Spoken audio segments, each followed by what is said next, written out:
सारे लोग में से एक एक या दो लोग चले जाओ टहलते हुए, और बस सबके लिए खरीद लो, अपना स्प्लिट कर लो कॉस्ट। जो ट्रैवलिंग कॉस्ट है वो भी उसी में डाल दो भैया, गए तो सबके लिए हो, तो ट्रैवलिंग कॉस्ट भी इसमें डाल दो भैया। तो कितना कितना रुपए खर्च होगा, 20-30 रुपए खर्च होंगे। 200-200 300-300 की किताबें हैं, कोई बहुत महंगी किताब भी नहीं है। ठीक है, कर लो अच्छे से। बस यूपीसी नेट यही बोला, यूपीसी नेट। हाँ, ABVMU बोलोगे वो दे देगा। या तो तुम उसको यूपी सीनेट बोलो या तो बोलो ABVMU, वो भी तुमको वो दे देगा। या किसी के पेरेंट्स उधर से जॉब करते हैं, उधर से आ रहे हैं, 3-4 लोग लोगे तो और डिस्काउंट कर देगा वो।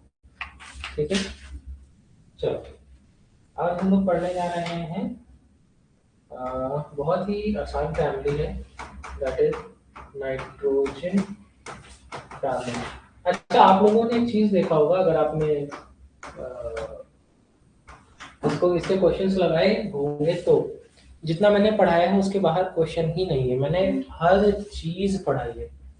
मतलब मैं आपको बताऊं, मैंने आपके प्रीवियस जैसा क्वेश्चन निकाल निकाल के पॉइंट बना के लिखवाए हैं, इतना उसमें डेटा है। तो कई बार अगर उतना ही पढ़ लोगे तो बहुत सारे क्वेश्चन सही होंगे। ठीक है,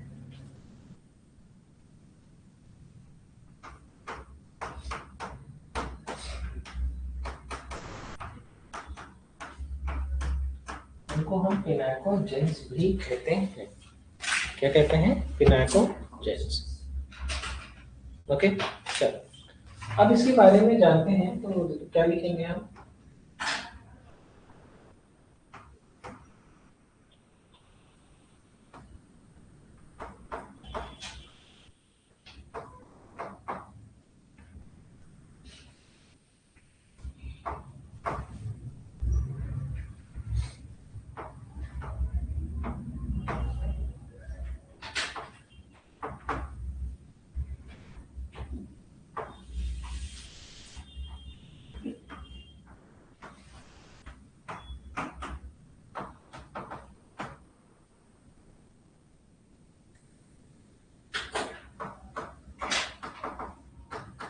गर्मी लग रही हो तो एसी चला दें, कोई ऐसा है? चलो, this is Nepal, this is, इसका नाम लिखने में भी गुस्सा आ रही है, Pakistan.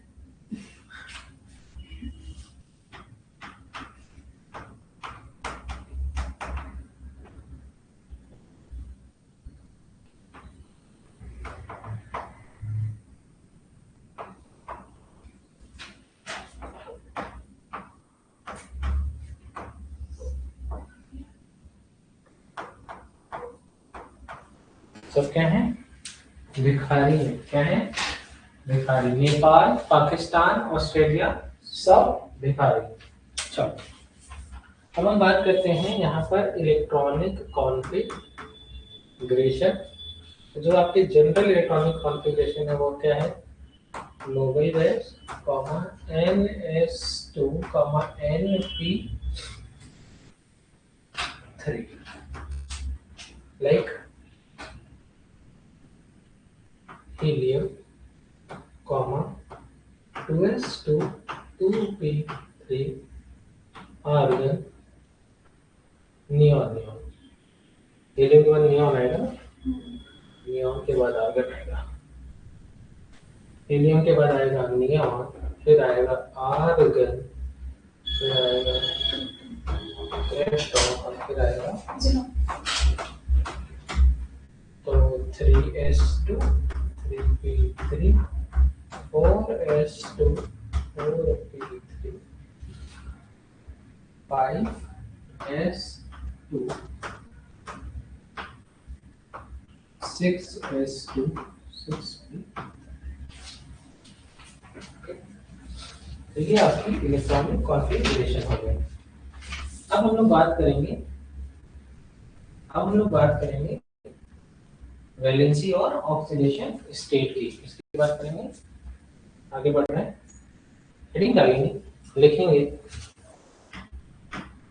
Valency and oxidation state. लिखेंगे एक्सेप्ट, क्या, except nitrogen and bismuth, except nitrogen and bismuth, all other elements are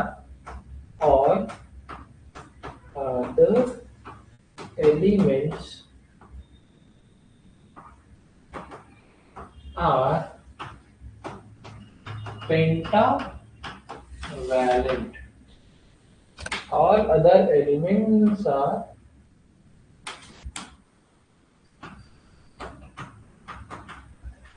pentavalent. Normally, covalency of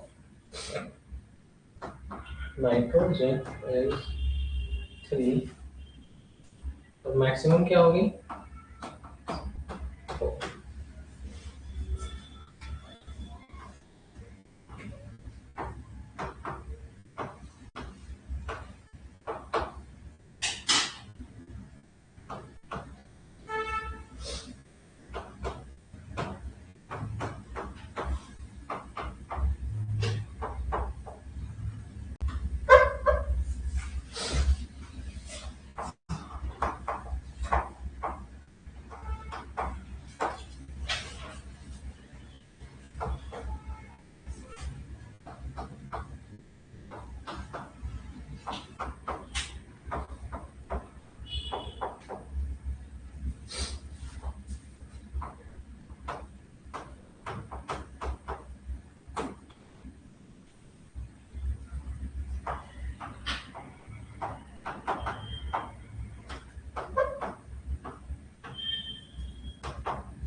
due to inert pair effect, किसकी वजह से?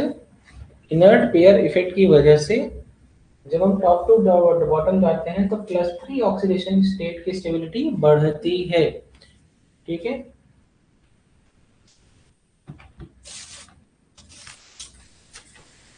अब तुमको तो ये चीज समझ में आ गया यहाँ पर कि बाकी के सब पेंटावेलेंट हैं नाइट्रोजन और बिस्मथ को छोड़ करके। अब हमें कुछ और भी बातें समझनी है।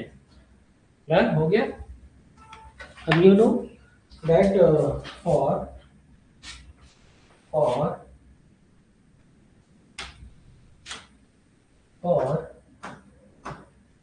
nitrogen and phosphorus, you know very well nitrogen और फॉस्फोरस की मैक्सिमम ऑक्सीडेशन स्टेट है +5, इसकी भी है +5।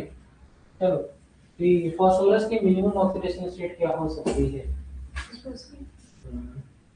तुम बताओ बेटा। 3 क्या ऑक्सीडेशन स्टेट प्लस या माइनस में होती है ना, तो बताओ बेटा नाइट्रोजन की मिनिमम ऑक्सीडेशन स्टेट, तुम फॉस्फोरस की बताओ बेटा। नाइट्रोजन की मिनिमम ऑक्सीडेशन स्टेट हम लोग स्कूल में पढ़ते हैं ना, तो जैसे तुमने कभी सुना नहीं PH3, सुना है कि नहीं? NH3 सुना है?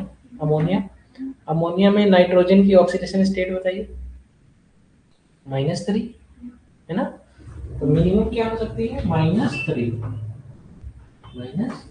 PH3 है ना, क्या हो सकती है मिनिमम? -3। चलो हेडिंग डालिए आयोनाइजेशन एनर्जी।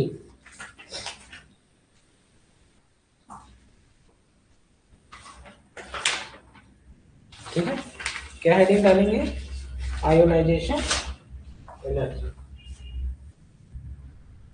तो आप लोग कॉमन सेंस यूज नहीं करते हैं, बहुत ही सिंपल वे में जो भी पूछा जाए उससे रिलेटेड कोई एग्जांपल, कोई भी चीज, कोई भी डेटा दिमाग में सोचा करिए, खुद ही आंसर आ जाएगा। ठीक है, आयोनाइजेशन एनर्जी चलिए।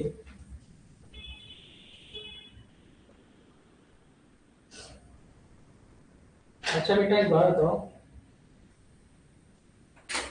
तुम बताओ खुशबू, अगर हम कहीं पे भी टॉप टू जा रहे हैं तो आयोनाइजेशन एंथैल्पी ग्रुप में बढ़ती है कि घटती है?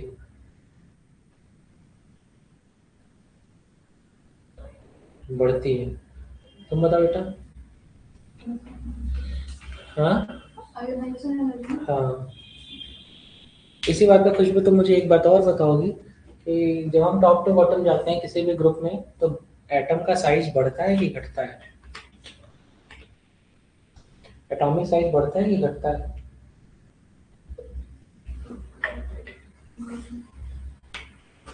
अगर ग्रुप नंबर बढ़ेगा तो नंबर ऑफ इलेक्ट्रॉन भी नंबर साइज बढ़ेगा, एटॉमिक साइज बढ़ता है। चलो, अगर एटम की साइज बढ़ता है तो एटम का न्यूक्लियस की और बाहर के इलेक्ट्रॉन की डिस्टेंस बढ़ेगी घटेगी?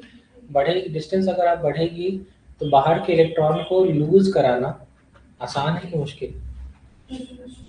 किसी लड़की को किसी लड़की को नहीं बोलना चाहिए। कोई लड़का अपने घर पे रह रहा है, उसको भगाना है। कोई लड़का अपने घर से 100 किलोमीटर दूर रह रहा है, उसको भगाना है। कोई लड़का अपने घर से दूसरे स्टेट में रह रहा है, उसको भगाना है। कोई लड़का विदेश में रह रहा है, उसको भगाना है। कहाँ आसान है? जितना दूर होता जाएगा उतना पापा का कंट्रोल, मम्मा का कंट्रोल मुश्किल होगा ना। तो साइज बढ़ेगा तो वो आसानी से भाग जाएगा। तो आयोनाइज करना मतलब निकालना। तो जैसे जैसे टॉप टू बॉटम जाएंगे तो कम मेहनत करनी पड़ेगी कि ज़्यादा मेहनत करनी पड़ेगी? कम।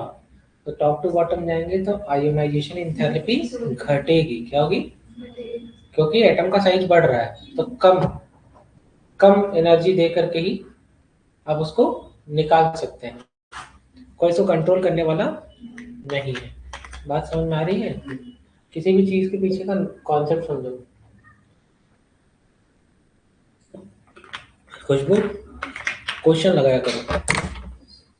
एनसीईआरटी केमिस्ट्री पढ़ कर लो, प्रीवियस ईयर क्वेश्चन लगाओ, खाली सीधे आ जाएगा। पढ़ती होगी, बहुत मेहनत करती होगी, लेकिन क्वेश्चन नहीं लगाती होगी, इसलिए तुमको क्लियर नॉलेज नहीं है। ठीक है? High due to high high due to half filled P3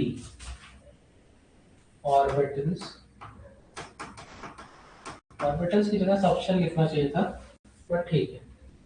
and decreases up to bismuth on going down. On going down. तो टॉप टू बॉटम आएंगे तो आयोनाइजेशन एंथैल्पी घटेगी और थ्रू आउट द पीरियड, अपनी पीरियड में इनकी ionisation enthalpy ज्यादा होगी। कंपैरिजन हमेशा किससे किया जाता है? अड़ोसी पड़ोसी से। इससे नाइट्रोजन के बगल में कौन है? कार्बन है, ऑक्सीजन है, इनसे कंपेयर हो रहा है। इनके मुकाबले इनकी आयोनाइजेशन एंथैल्पी ज्यादा है। बात समझ रहे हैं? अब बात आती है दैट इज फिजिकल स्टेट। अब बात आती है फिजिकल स्टेट। लिखेंगे only nitrogen is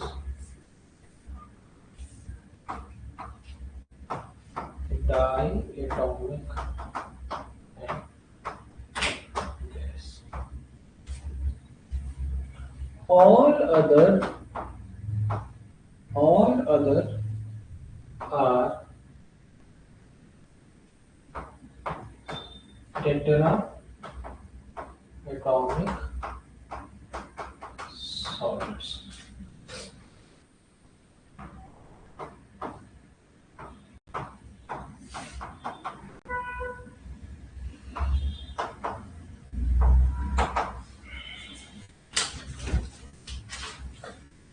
It is due to small size and high electronegativity of nitrogen, due to which to which side-wise overlapping of p orbital, side-wise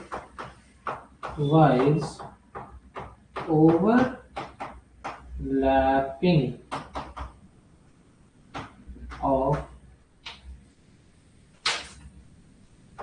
p orbitals become possible. p orbital become possible. Okay, note करिए।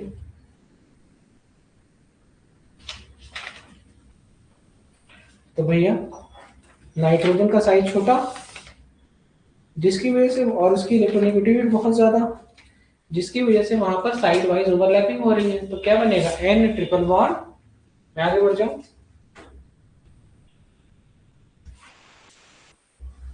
तो क्या बना भैया, N triple bond. अब यहां पर लिखोगे in case of P4, लिखोगे but in case of P4 due to its large size, due to its large size, side-wise overlapping of p orbital, side-wise overlapping of p orbital is not possible,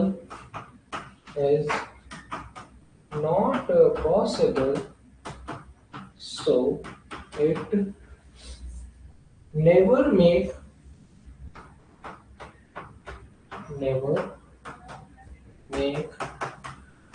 pi bond and exist as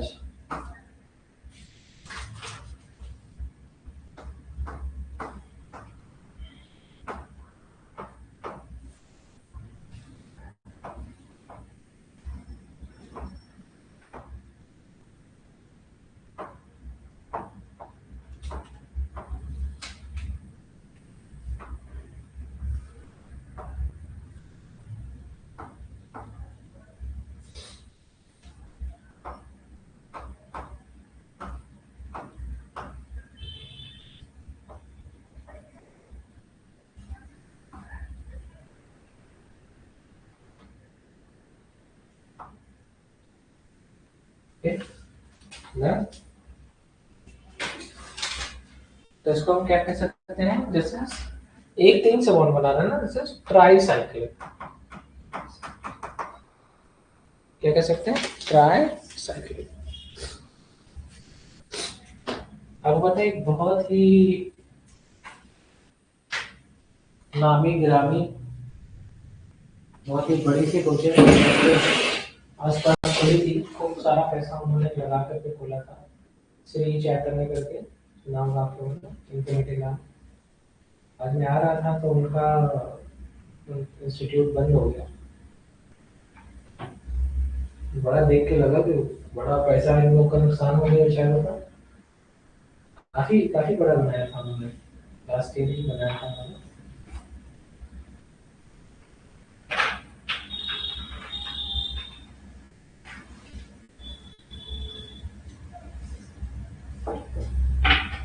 इतना महंगा हो गया है इस समय teacher, दिमाग खराब हो जाता है।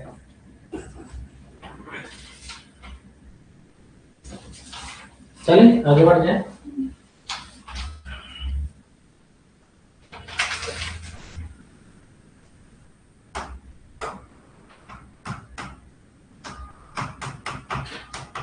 और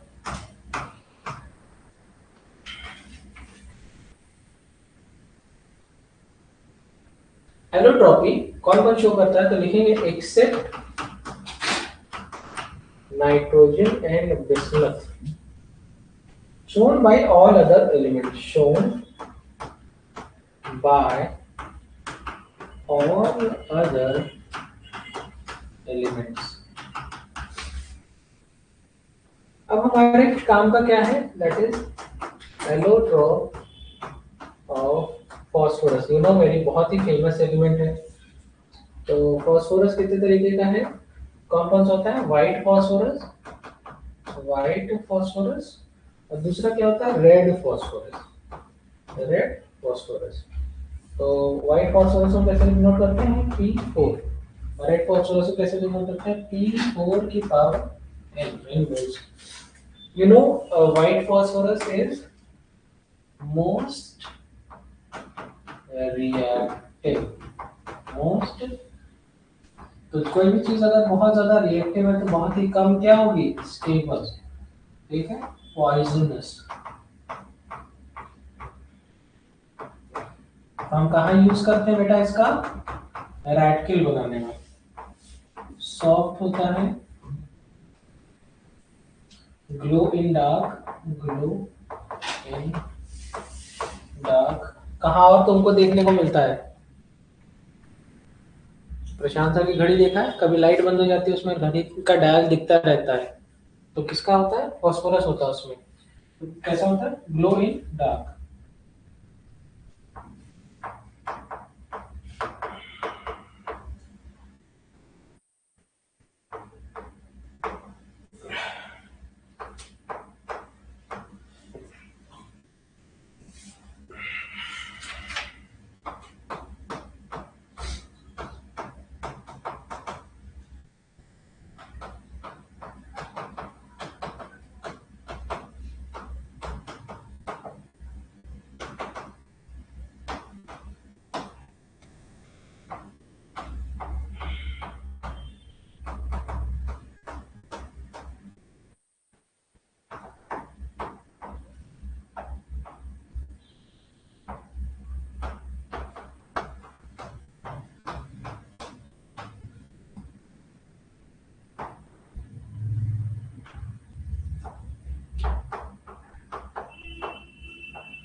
मेरा एक रेट देता हूँ।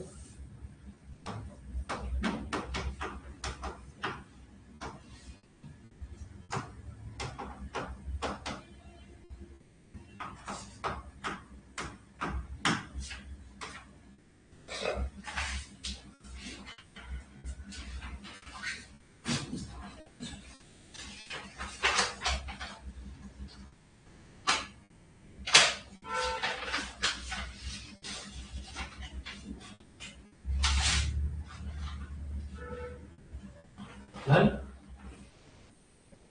आगे बढ़े। तो नीचे ये लिखा है कि P4 की पावर n, इसका मतलब ये कुछ इस तरीके का है, जैसे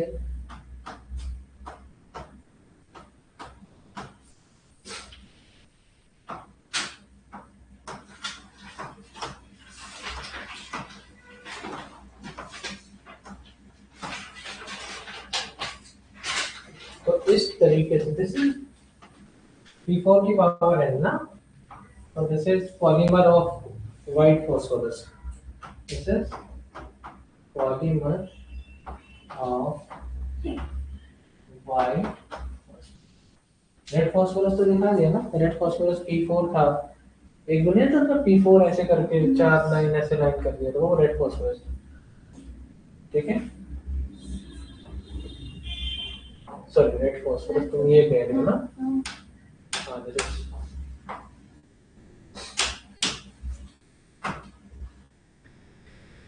एक्चुअली इसको क्यों ऐसे बोला, समझो इसके पीछे का कॉन्सेप्ट, ये है व्हाइट फॉस्फोरस, और इसका हम पॉलीमराइजेशन कर रहे हैं तब जाके रेड फॉस्फोरस बनता है।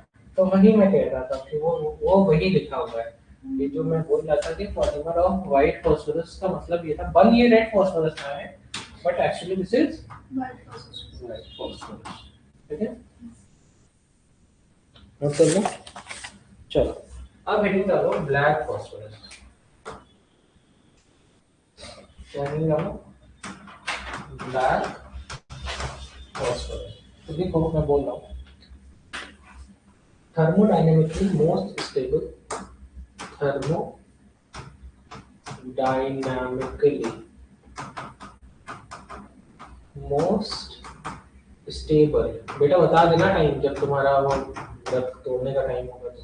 6:30 बजे के बाद निकलेंगे। हाँ आज 6:30 बजे है। तो टाइम चेंज होता रहता है क्या? ये सही है।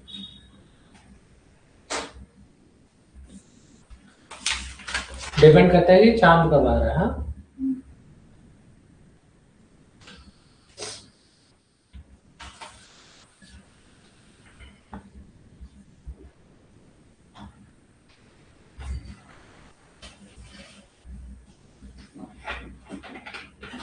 तो 10 तारीख को तो क्या है फिर?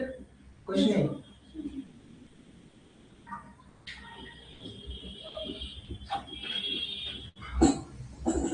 तो 21 तारीख को आपके ईद है, मतलब 21, 22, 23 ऐसे चले गया। कितने दिन रहती है? तो 3 दिन। 21, 22, 23। हाँ चलो अच्छा है। तो ईद पे घर जाओगे? हाँ नहीं नहीं जाओगे? मम्मी आएंगी? नहीं, वो क्यों आएंगे? बाद में आ सकते हैं। अच्छा वैसे जाना चाहो तो जा सकती हो। अरे सर नहीं जाएंगे? आलस आएगा। तो वहाँ से आने का मन नहीं करता है। हाँ कहाँ पे घर है तुम्हारा? हमारा हमीरपुर में, बांदा से, बांदा के पास। हमीरपुर बांदा। कितना किलोमीटर है यहाँ से? यहाँ से 175 है शायद। अच्छा नहीं तो इतनी दूर से आया जा सकता है। हाँ, लेकिन घर से आने का मन नहीं करता। हाँ और वहाँ पे पढ़ने का भी मन नहीं करता फिर। वहाँ पे पढ़ने का मन नहीं करता, यहाँ आने का मन नहीं करता। सब कुछ डिस्टर्ब हो जाता है। हाँ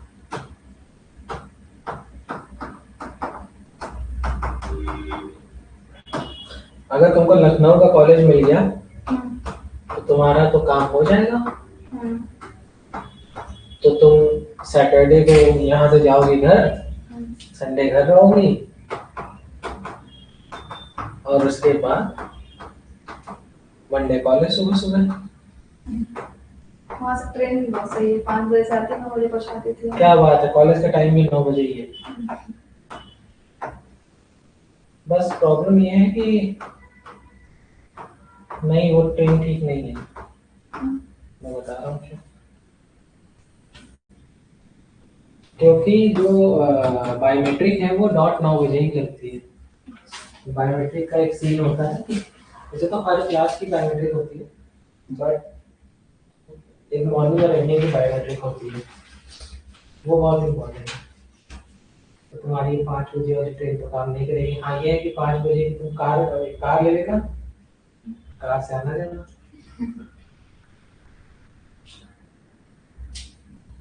जब इंटर्नशिप में रहना तो अपने घर पे छोटा सा बेसिक क्लिनिक खोल लेना, पेशेंट देखना शुरू कर देना, जा जाके हफ्ते में 1 दिन खूब पेशेंट आएंगे।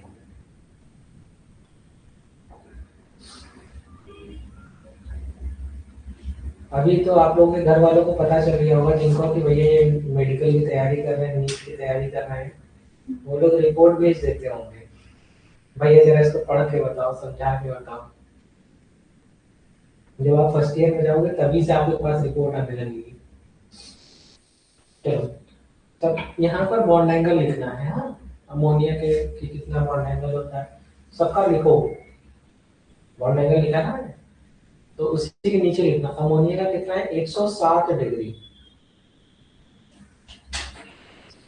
PH3 का 97 डिग्री, 95 डिग्री, 92 डिग्री और 91 डिग्री। ठीक है देखो हेडिंग डालो, dipole moment on going down, क्या बॉन्ड एंगल क्या है, 160 degree, 97 degree, 95 degree, 92 degree, 91 degree. अब यहाँ पर लिखो डाइपोल मोमेंट। डाइपोल मोमेंट क्या होता है? ऑन गोइंग डाउन क्या होगा? डाइपोल मोमेंट घटेगा, डिक्रीजेस। लिखो बॉइलिंग पॉइंट, तो सबसे ज्यादा होगा BiH3 का, फिर होगा SbH3 का, फिर होगा अमोनिया का, फिर होगा AsH3 का, और फिर होगा PH3 का। सब इम्पोर्टेंट है, सब इम्पोर्टेंट है, हर चीज इम्पोर्टेंट है इसमें। Done.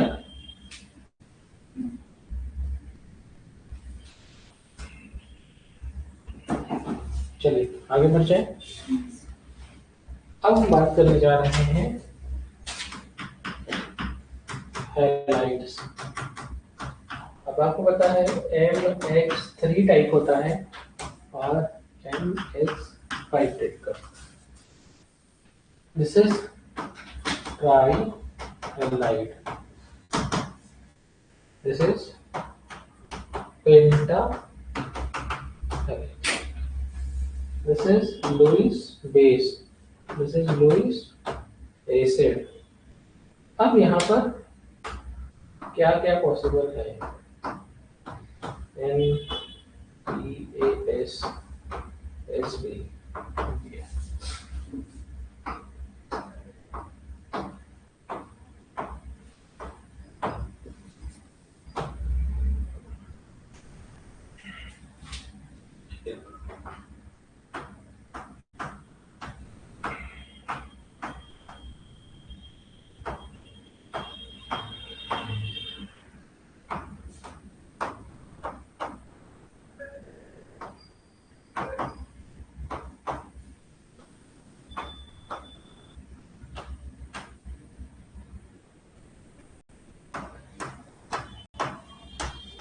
Does not exist due to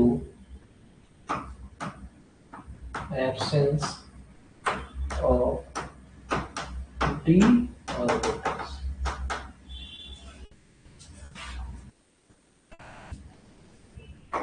All trihalides are Lewis acid and all pentahalides are Lewis base.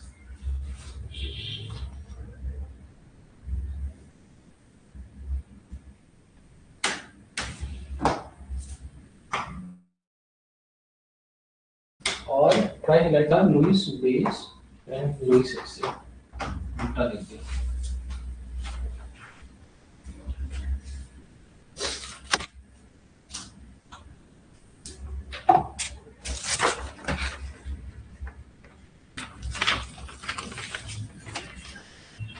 Done?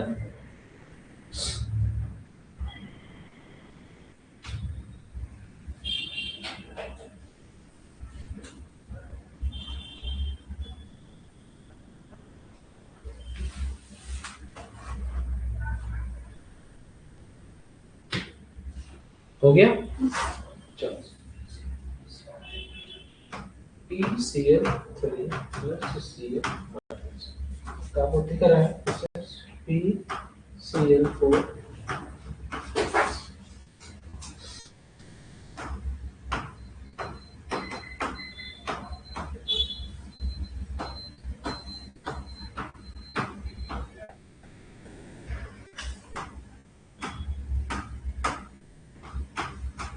PCl5 कैसा होता है?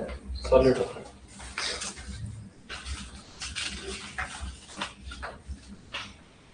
लिखो all trihalides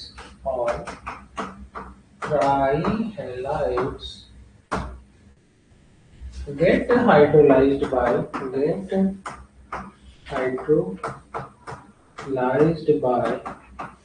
water and ease of hydrolysis and ease of hydrolysis decreases on going down. Okay.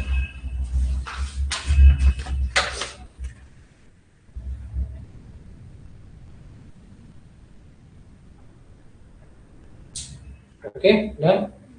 चलो जैसे यहाँ पर है NCl3 CCl3 AsCl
ऐसा नोट करो।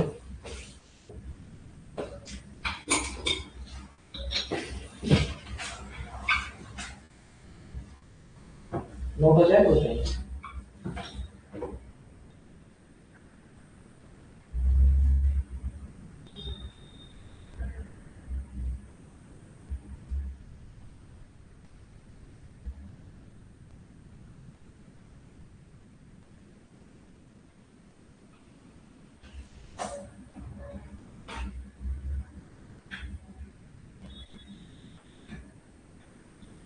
डन।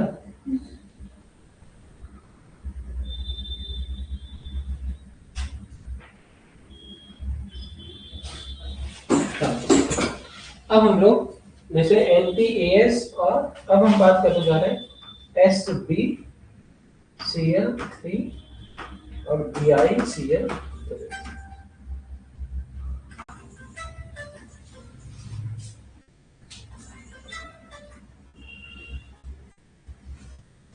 हेलो। जी जी नमस्कार गुप्ता जी, आ जाइए आइए। नहीं उनको कहा तो था, बात भी हुई थी तो उन्होंने कुछ रिप्लाई ऐसा कहा हम आपको डॉक्टर साहब फोन करते हैं, लेकिन ऐसा कुछ हुआ नहीं।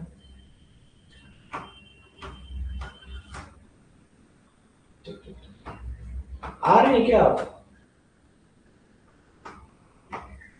नहीं आप आ रहे हैं क्या? आपका काम करवा दिए हैं, आ जाइए तो करा दें कुछ।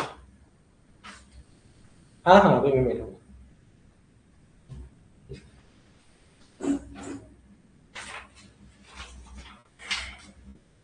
डन। चलो लिखो।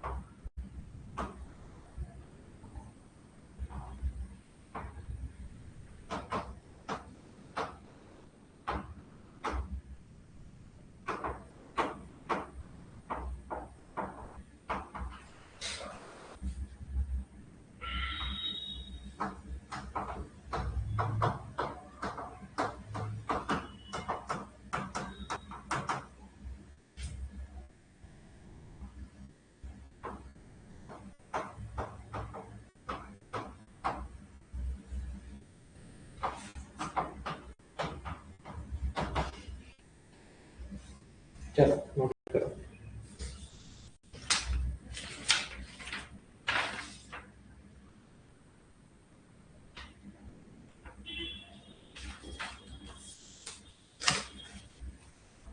देख रहे हैं कि कितने क्वेश्चंस हैं। ये बहुत बड़ा ग्रुप है, ग्रुप 14, ग्रुप 15, ये सब बड़े ग्रुप हैं, ठीक है। इसीलिए पी ब्लॉक जो है बहुत ही लेंदी होता है और अपने आप में बहुत ज़्यादा वेटेज रखता है। जितने ग्रुप उतने क्वेश्चन, कम से कम तो कितने ग्रुप हो जाएंगे? 13, 14, 15, 16, 17, 18। एटलीस्ट इतने क्वेश्चन तो होंगे, 4 से 5 क्वेश्चन तो एटलीस्ट आएंगे। ज़्यादा होंगे लेकिन कम से कम इतने तो आएंगे ही। अब जैसे पी ब्लॉक से ज़्यादा क्वेश्चन आ जाएंगे, 15 क्वेश्चन आने हैं इनऑर्गेनिक केमिस्ट्री से। 15 क्वेश्चन भाई, 15 क्वेश्चन आपके ऑर्गेनिक से आ रहे हैं, 15 फिजिकल से आ रहे हैं, 15 इनऑर्गेनिक से आ रहे हैं।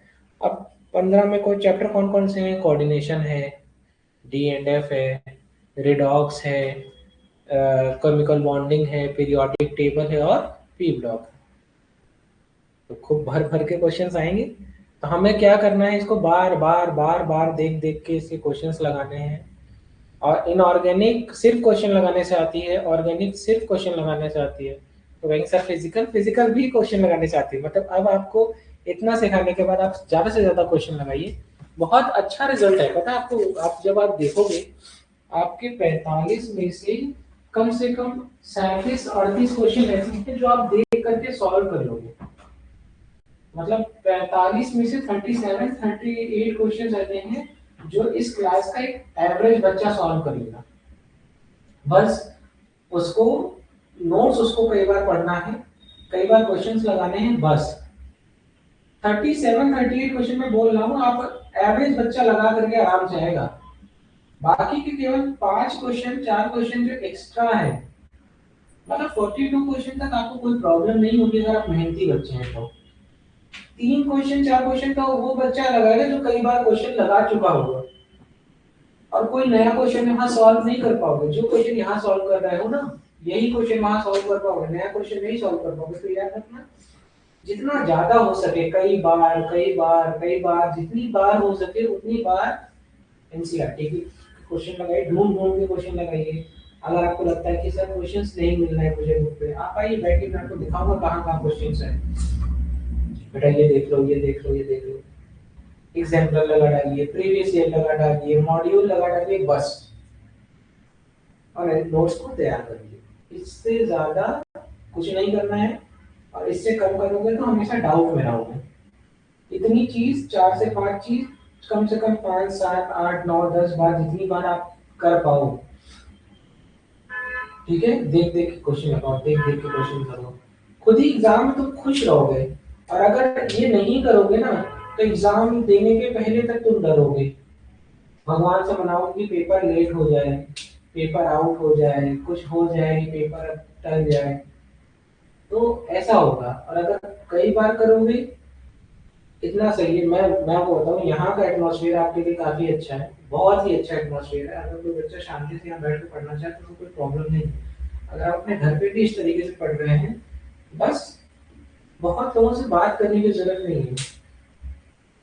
आपको लगेगा पहली बार कि मुझे ज्यादा टाइम लग रहा है इस चैप्टर को पढ़ने में, मुझे क्वेश्चन लगा, तो हार मत मानिए और डरिए मत, मेहनत करिए, सोचिए नहीं, सोचिए नहीं।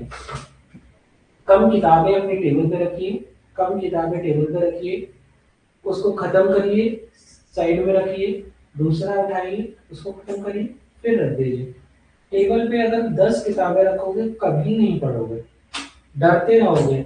बायो पढ़ रहे हो और तुमको केमिस्ट्री का डर लग रहा है, केमिस्ट्री पढ़ रहे हो, फिजिक्स का डर लग रहा है, तो अभी आज है आई थिंक कितने मार्च है? 6 मार्च, 6 मार्च है, तो बहुत ज्यादा टाइम नहीं है, लेकिन बहुत कम टाइम भी नहीं है। 6 मार्च है, एक चैप्टर के क्वेश्चन लगाना शुरू करो, एग्जाम्पलर के, एनसीईआरटी के, प्रीवियस ईयर के। वो खत्म हो जाए समय से तो दूसरे चैप्टर के लगाओ।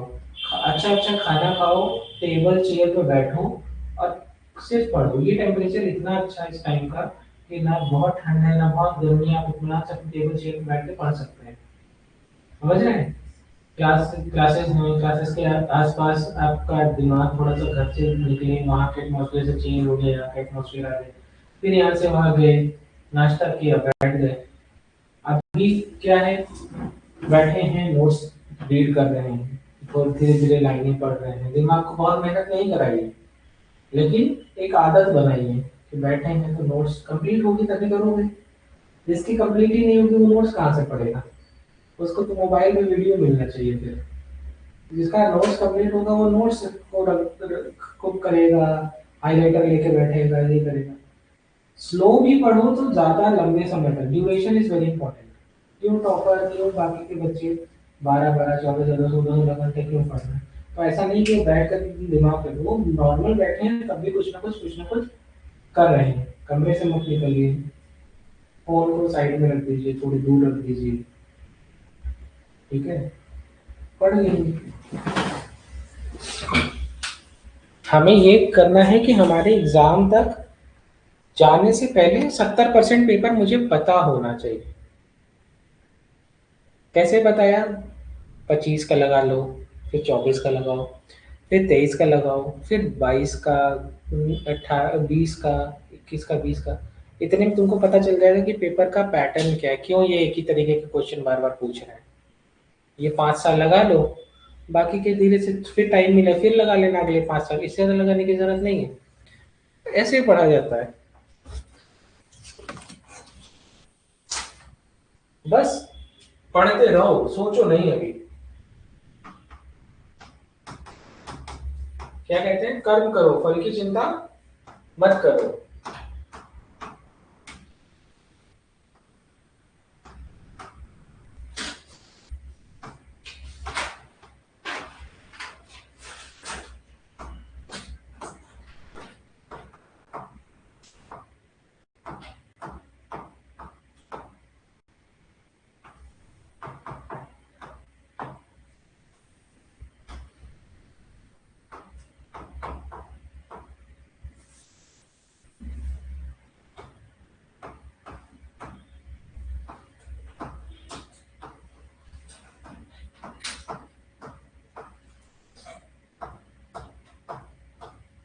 अब इधर गर्मी की, इधर की जो हम लोग बीच में छुट्टियों पे थे, आप लोग को अच्छा खासा टाइम मिला होगा छुट्टियों का।